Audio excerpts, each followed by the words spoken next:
안녕하세요. 매일 새로운 사연을 전하는 읽어주는 사연 라디오입니다. 구독과 좋아요, 많은 공유 부탁드립니다. 오늘의 사연 시작하겠습니다. 안녕하세요. 계획대로라면 다가오는 3월에 신부가 되었어야 할 30대 여성입니다. 그런 제가 이렇게 사연을 쓰게 된 건 하원에 대한 후회 때문은 아니에요. 하지만 어디에라도 털어놓아야 홀가분하게 새 출발을 할 수 있을 것 같아서요. 헤어진 지 반년이나 되었으니 얘랑이란 호칭은 물론이고 남자친구라는 호칭도 적절하지 않지만 그래도 달리 부를 만한 것이 없어서 남자친구라고 할게요. 남자친구와는 대학교 때부터 알고 지냈습니다. 그냥 친구처럼 오랜 시간을 지내다 본격적으로 사귀게 된 건 저희 둘 나이 33이었어요. 당시 저는 제과회사에 다니고 있었고 남자친구는 제약회사에 근무 중이었지요. 사는 곳도 가까워서 자주 만나서 고민 상담도 하고 사실 말이 잘 통해서 함께 있으면 시간 가는 줄 몰랐거든요. 그러다 서로가 서로에게 꽤나 의지를 하게 된 것 같아요.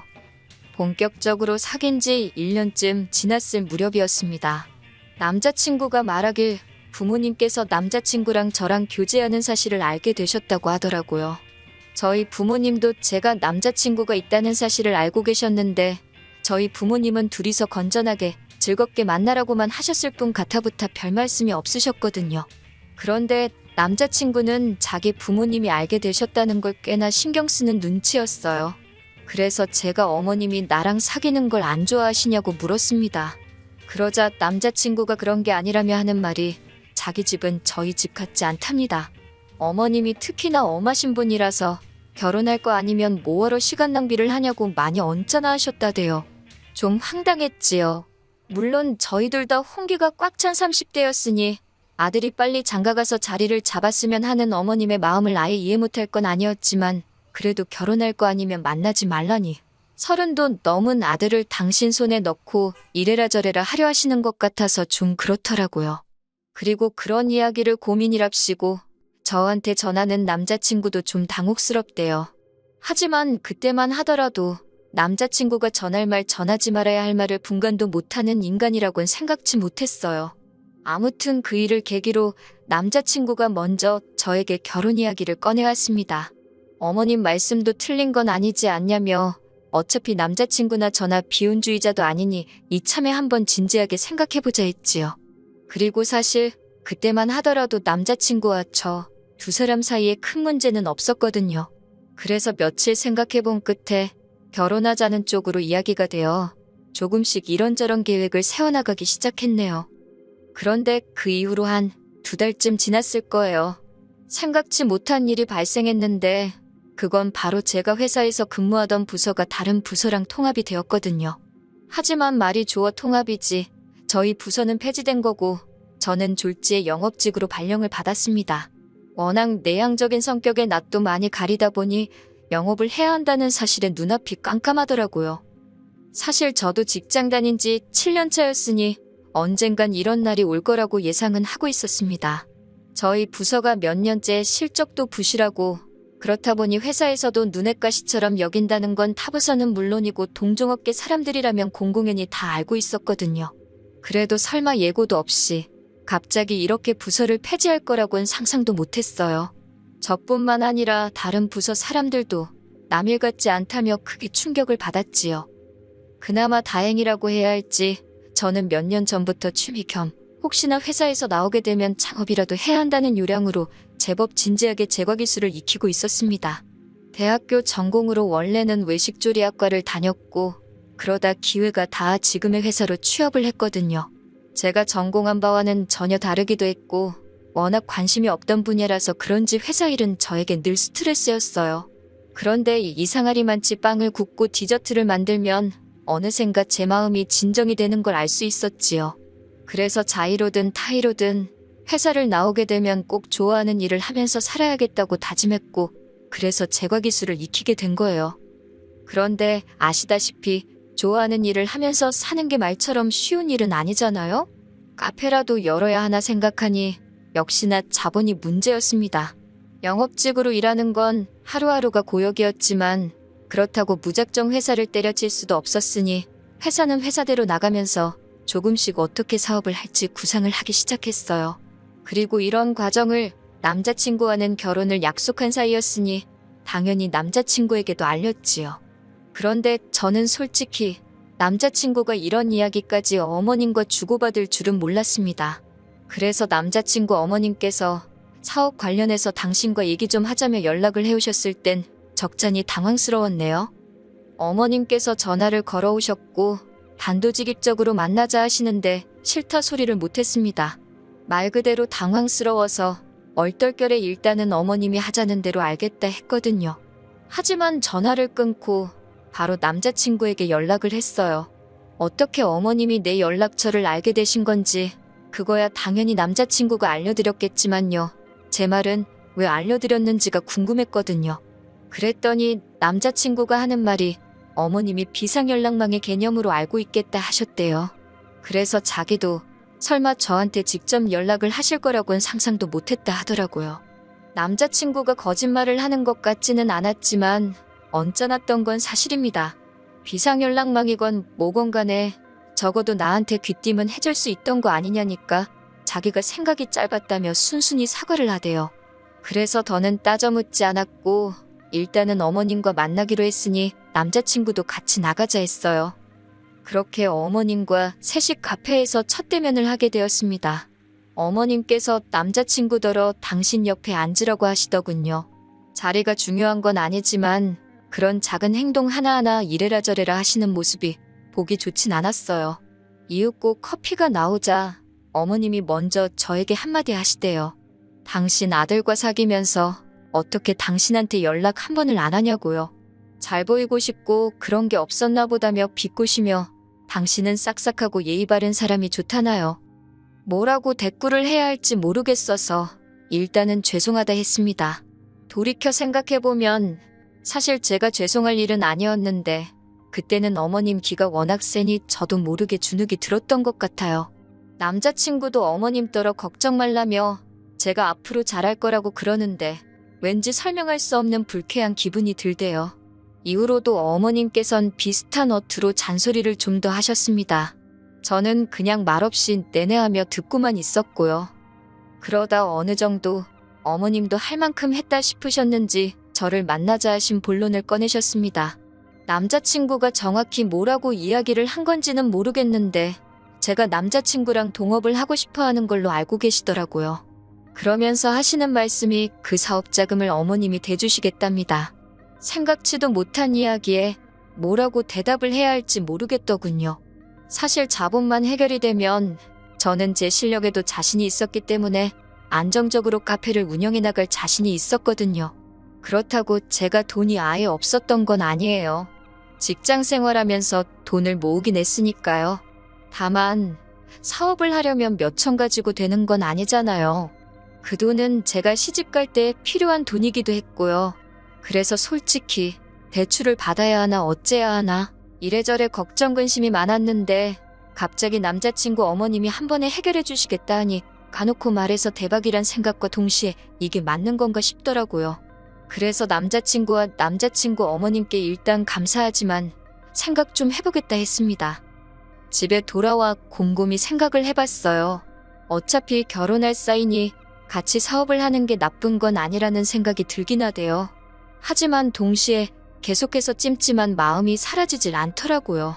어머님 성격도 보통이 아니신데 제가 그 도움까지 받으면 사업하는 내내 어머님한테 이리저리 끌려다닐 게 안 봐도 뻔했으니까요. 그래서 결국 이튿날 남자친구에게 호의는 감사하지만 거절한다고 전해달라 했습니다. 그랬더니 남자친구가 뭐가 문제냐며 그러지 말고 같이 하자고 절 조르더라고요. 저더러 너무 어렵게 생각하지 말라면서 계속 거듭해서 저를 설득했어요. 그리고 결국 남자친구의 성화에 제가 두 손 두 발 다 들었습니다. 어머님의 도움을 받아 같이 가게를 열자고 이야기가 됐지요. 하지만 이후로 제가 우려했던 상황이 조금씩 벌어졌습니다.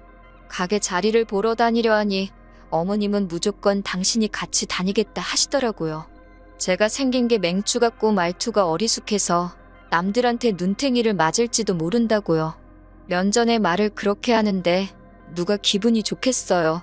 저도 그때는 빈정이 상해서 맹추같이 생겼다니 무슨 말씀을 그렇게 하시냐고 받아쳤습니다. 저희 어머니가 어머님 아들더러 멸치 같다고 하면 좋겠냐고요.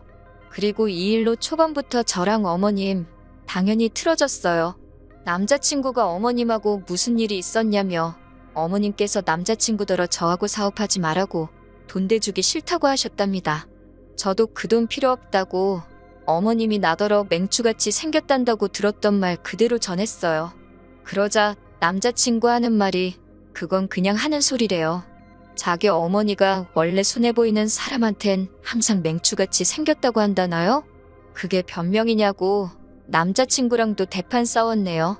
그리고 한 일주일쯤 지났을 때 어머님이 먼저 당신은 별 뜻 없이 한 소린데 제가 그렇게 기분 나쁘게 들을지 몰랐다며 그런데 저도 어른이 한마디 한 게 기분 나쁘다고 그렇게 받아치고 그러면 못 쓴다는 사과 같지 않은 문자를 보내셨대요.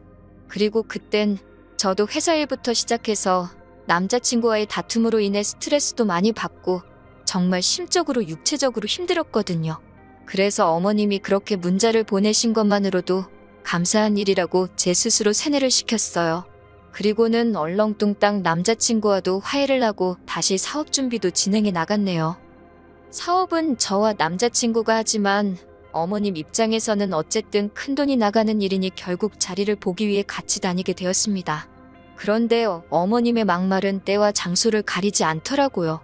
어머님 말씀으로는 이렇게 말을 해야 사고 좋은 매물을 보여준다면서 부동산에 매물을 보러 들어갔다 하면 무조건 저를 가리키면서 쥐뿔도 없으면서 사업을 한다고 까불어서 걱정이라고 그러니 좀 사정 좀 봐달라고 그러시는 거예요.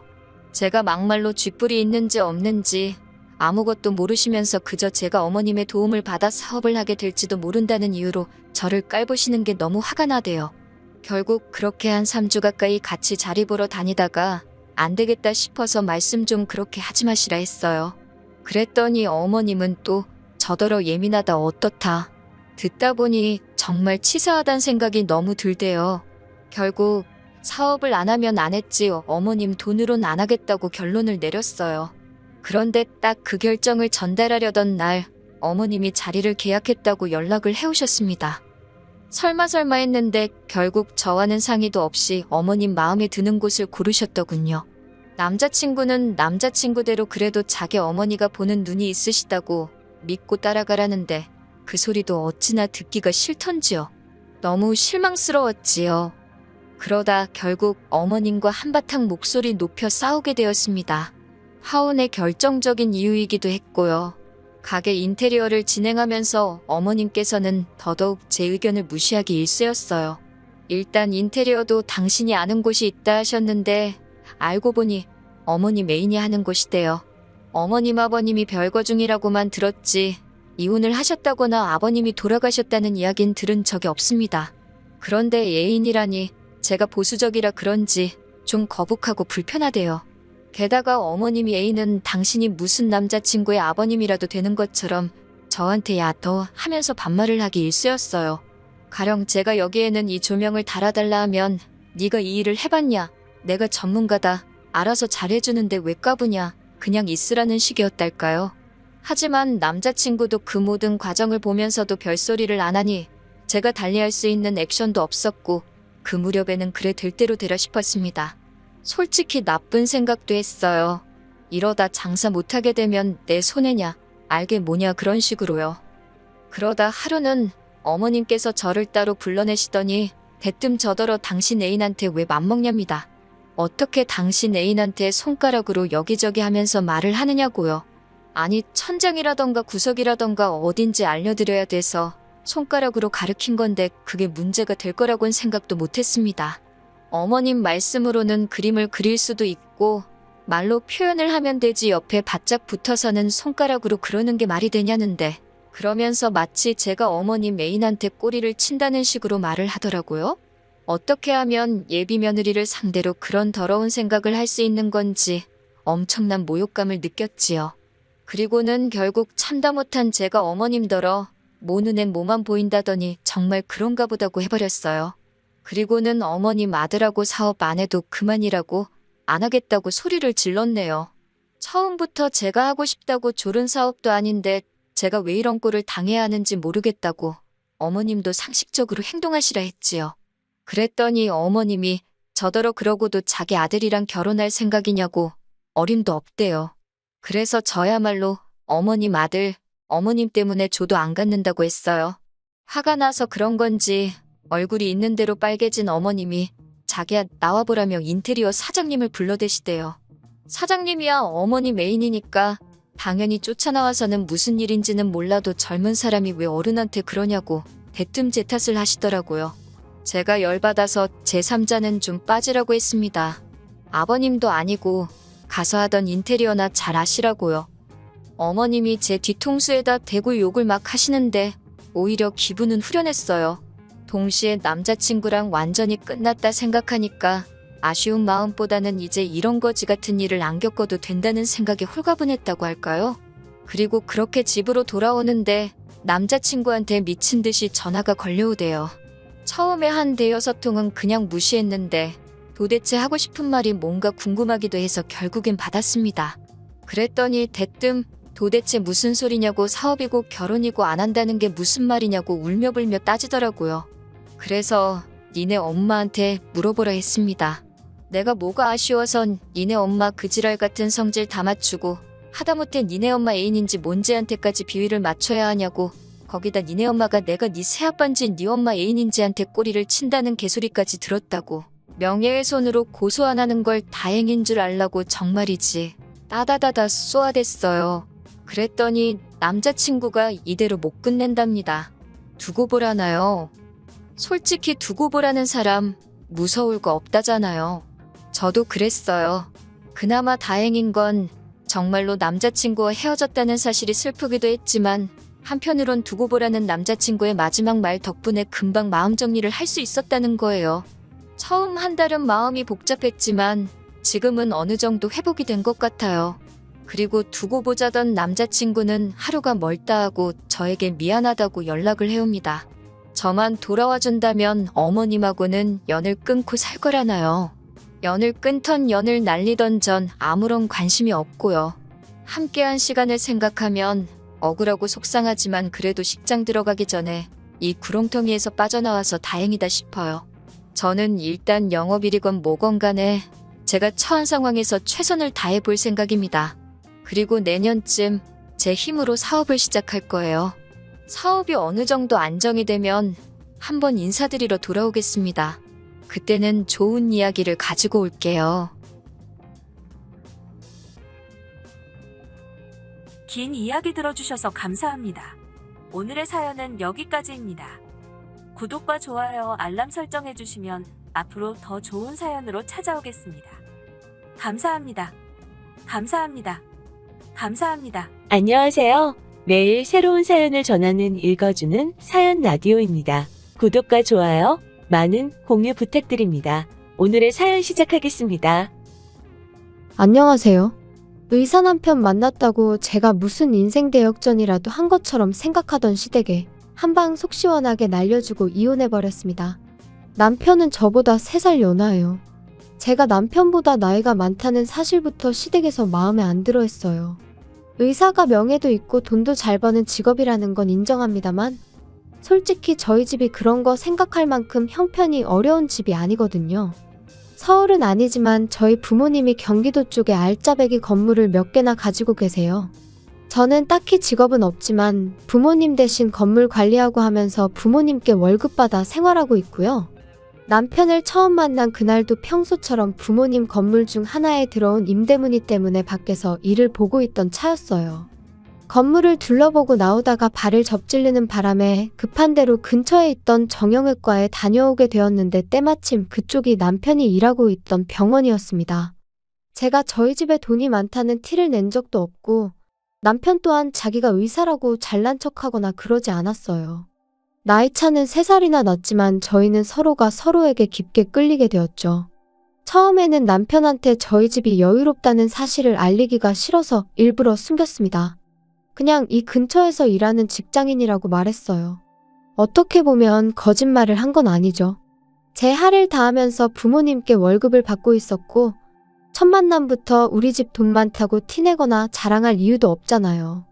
이런 제가 속물처럼 보일 수 있겠지만 이전에 연애하던 사람들 중에 사자 들어가는 전문직이 몇 명 있었는데 그때 당시 안 좋은 기억들이 너무 많아서 조심스러울 수밖에 없었습니다. 그중엔 저희 집에 돈이 많다는 걸 이용해 먹으려는 사람도 있었지만 반대로 돈 있는 티를 안 내면 그건 그거대로 자기가 세상에서 제일 잘난 놈인 줄 알고 제 머리 꼭대기 위에 올라가서 저를 지멋대로 좌지우지 하려고 드는 인간도 있었거든요. 둘 중에 뭐가 더 기분이 나쁘냐고 물어보신다면 차라리 대놓고 욕심부리는 전자보다 음흉하게 사람 무시하고 자기가 마치 저랑 존재부터가 다른 귀족인 척하는 후자였어요. 그런 경험들 때문에 그런지 남편이 저를 인간적으로 대해주는 사람인지 먼저 알고 싶었어요. 저희 집이 여유가 많다는 사실을 알게 된 뒤로 사람이 돌변한다면 그건 또 그때 가서 생각해볼 문제라고 생각했고요. 다행히 남편은 정말 저를 있는 그대로 좋아해주는 사람이었습니다. 남편도 벌이가 나쁜 편은 아니었다 보니 연애 자체는 여유가 넘치는 데이트였어요. 저 또한 일부러 집에 돈이 많다는 티를 낸 적은 없지만 데이트 비용을 내거나 할 때도 돈을 아끼는 편이 아니었거든요. 아무튼 그렇게 자연스러운 만남을 이어오다가 서로 결혼 이야기를 꺼내게 되었습니다. 그 후에 얼마 지나지 않아서 남편의 집에 인사를 드리러 가게 되었고요. 그때 시어머니를 처음 만났는데 시어머니가 아들 사랑이 참 유별난 사람이라는 건 그때 이미 알게 되었습니다. 은연중에도 계속해서 우리 아들한테 시집 오는 사람은 정말 땡 잡은 거라면서 말이죠. 그런데 그 말투가 마치 너는 안 된다는 듯한 말투였어요. 연신 우리 아들이 연상의 취향인 줄은 몰랐다 하면서 저를 겪어보지도 않고 이거 기가 센 며느리가 집에 들어오게 생겼느니 어쩌느니 하면서 싫은 티를 숨기지 않았죠.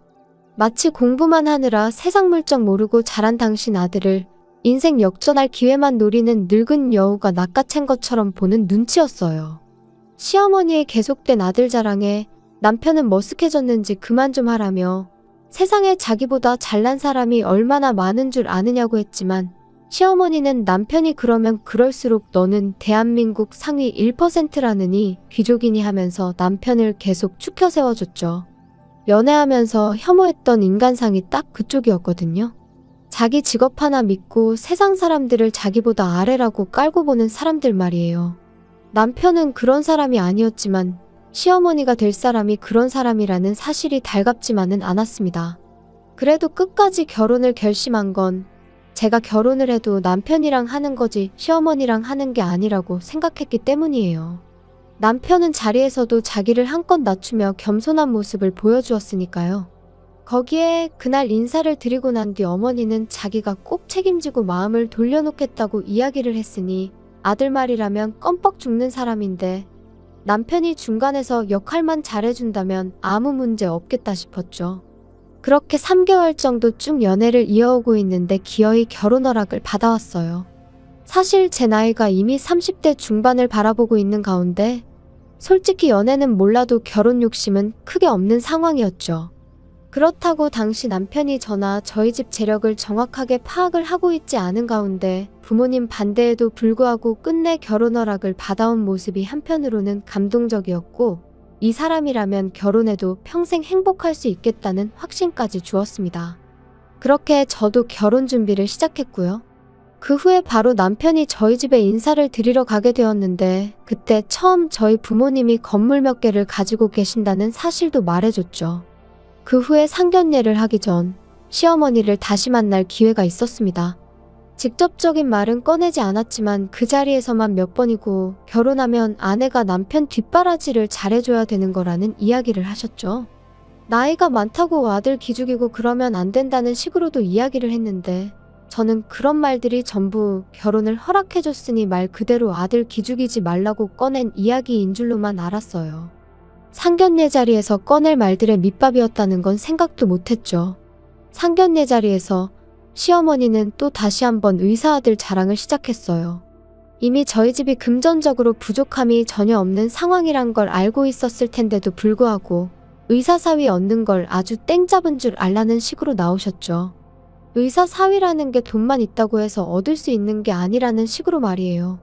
남편은 아주 질색을 하면서 시어머니가 아무 말도 못하게 막으려고 노력했지만 이미 터진 시어머니의 입을 멈출 수 있는 사람은 없었죠.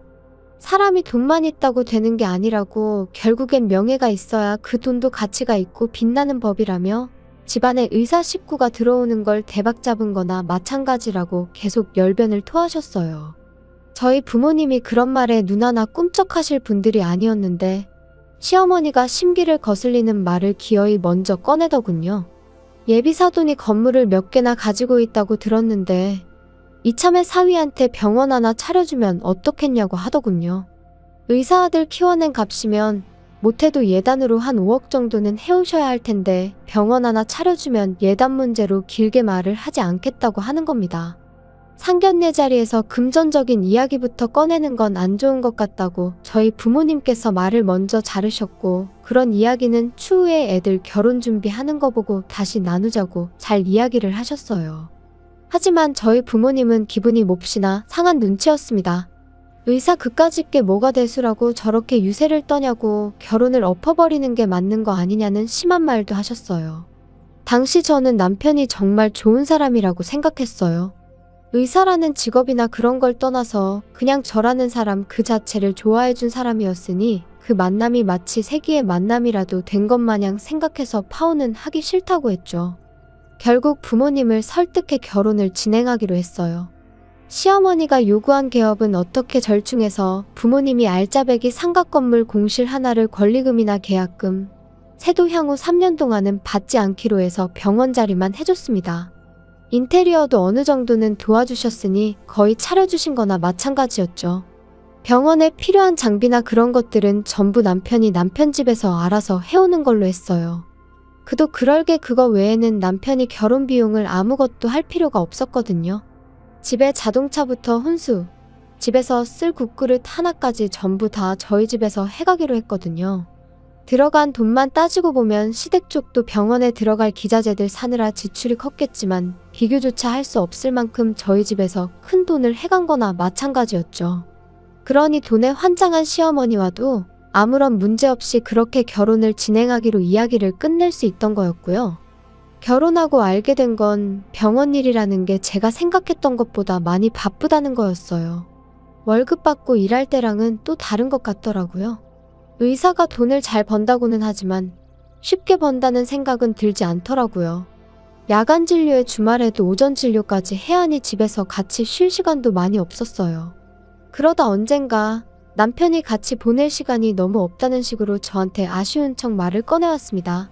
그러면서 자기가 했던 것처럼 월급 받고 일할 페이닥터 한 명을 구하고 싶다는 이야기를 또 꺼내왔어요. 마침 자기 대학교 후배 중에 한 명이 자기 아는 후배 일할 자리가 없냐고 연락을 해왔다더라고요. 병원 운영은 당신이 하는 건데 당신이 알아서 하는 거지 왜 그걸 나한테 허락을 받느냐고. 하고 싶은 대로 하라고 했어요. 남편은 쭈뼛거리면서 당장 환자 수 생각해보면 월급까지 주기엔 적자가 나는 상황이라고 설명을 하더라고요. 끈덕지게 물고 늘어지는 게 그래도 의사가 한 명 더 있으면 환자도 더 받을 수 있고 쉬는 날도 늘어나서 장기적으로 보면 분명히 이득이라고 설명을 하는데, 계속 이야기 들어보니 당분간 적자가 나는 부분을 제 돈으로 메꿔달라고 부탁하는 것처럼 보였습니다. 그걸 알게 되니 영 아니었어요. 개인 시간이 생겨서 부부끼리 시간을 보내게 되는 건 물론 장점이긴 하지만 월급 받을 때랑 다르게 이제는 자기 이름 걸고 개원까지 했는데 당장 일 시작한 지 얼마나 됐다고 벌써부터 꾀를 부리는 건가 싶었거든요. 적어도 사람을 구해 쓴다면 그건 병원벌이가 사람 월급 주고도 남을 만큼은 벌고 난 이후에 말을 꺼내는 게 순서 아니겠나요? 각자 벌이는 생활비 제외하고 알아서 관리하기로 했는데 저희가 뭐 생활비로 한 달에 몇백씩 쓰는 것도 아니고 환자도 아예 없는 게 아닌데 왜 돈이 모자란다는 소리를 하는 건가 싶었어요. 그러다 알게 된 사실인데 알고 보니 병원 장비랑 그런 걸 시댁 돈으로 한 게 아니라 남편이 자기 이름으로 대출을 받아다가 마련했다는 사실을 알게 되었어요. 그러니 돈이 모자랄 수밖에요. 다른 것보다 남편이 저에게 거짓말을 했다는 사실이 믿기지가 않더군요. 그래도 최대한 좋게 해결해 보려고 했어요. 일단 남편 대출부터 해결해 주자는 생각이었습니다. 물론 그냥은 해줄 이유가 전혀 없었죠. 여기서 해결을 해준다는 건 돈을 대신 내주겠다는 게 아니고 은행 대신 돈을 빌려주겠다는 소리였어요. 그래도 은행에 비싼 이자를 내는 것보다야 남편 입장에서는 100배 1000배 좋은 조건이었을 테죠. 그리고 그렇게 한다면 남편도 대출로 나가는 부담이 적어지니 페이닥터 한 명 구해서 조금 탄력적인 스케줄로 일을 할 수 있었을 거예요. 그렇게 되면 남편이 말하던 대로 저와 함께 보내는 시간도 생기게 되는 거니 부부 사이인 저희 입장에서는 더할 나위 없이 좋은 이야기였을 거예요. 남편도 저한테 고맙다고 이야기까지 했고요. 그런데 남편이 저희 집에 차용증을 작성했다는 사실을 알게 된 시어머니한테서 연락을 받게 되었습니다. 이미 저한테 전화가 왔을 때부터 목소리만 들어도 기분이 안 좋다는 걸 알 수 있었어요. 대번에 저한테 어떻게 남편한테 차용증을 작성시킬 수 있냐고 저를 두고 돈에 미친 독한 년이라고 하더라고요. 재주는 곰이 부리고 돈은 떼놈이 번다더니 의사 아들이 죽어라고 번 돈을 차용증까지 써가며 받아가고 싶냐고 돈으로 지금 내 아들을 손바닥 위에 놓고 부려먹으려는 속셈이냐길래 아드님한테 자초지종을 제대로 들으시긴 한 거냐고 되물었어요. 기분 나쁘게 생각하실 거 전혀 없다고요. 상견례 당시에 이야기된 것과 다른 상황인데 제가 남편 얼굴 봐서 그냥 넘어가신 건 알고 계시지 않느냐 되물었죠. 정 이런 상황이 마음에 안 드신다면 돈 이야기는 없던 걸로 하겠다고 애초에 처음 이야기되었던 대로 어머님이 남편 대출금을 해결해 주시면 되는 거 아니냐고요. 어머님 돈으로 해주시면 차용증도 안 써도 되는 거 아니냐고 했더니 아무 말도 대답 못하고 가만히 있더라고요. 할 말 다 하신 거면 전화를 끊겠다 했는데 시어머니가 다짜고짜 저한테 성질을 내는 겁니다. 의사 남편, 의사사위 얻은 게 니들 평생의 복인 줄도 모르냐고요. 병원이 있는 건물은 공실도 잘 나지 않는 거 모르냐며 우리 아들 하나가 니네 집 건물 가치를 얼마나 올려놓은 줄 아냐며 열을 올리더라고요. 병원 들어오면서 상가 계약하신 분들이 좋아한 건 사실이긴 한데 그렇다고 해서 남편 병원이 없다고 저희가 힘든 상황도 아니었거든요. 뭘 알고 떠드시라는 말이 목끝까지 차올랐지만 시어머니니까 그렇게까진 하지 않고 그냥 무시해버렸어요. 저도 어머님이랑 사이나 빠지면서까지 남편을 도와주고 싶은 생각은 없으니 차용증권에 대해서는 제가 알아서 남편과 상의해보겠다고요. 남편이 싫다고 하면 그냥 은행빚 유지하면서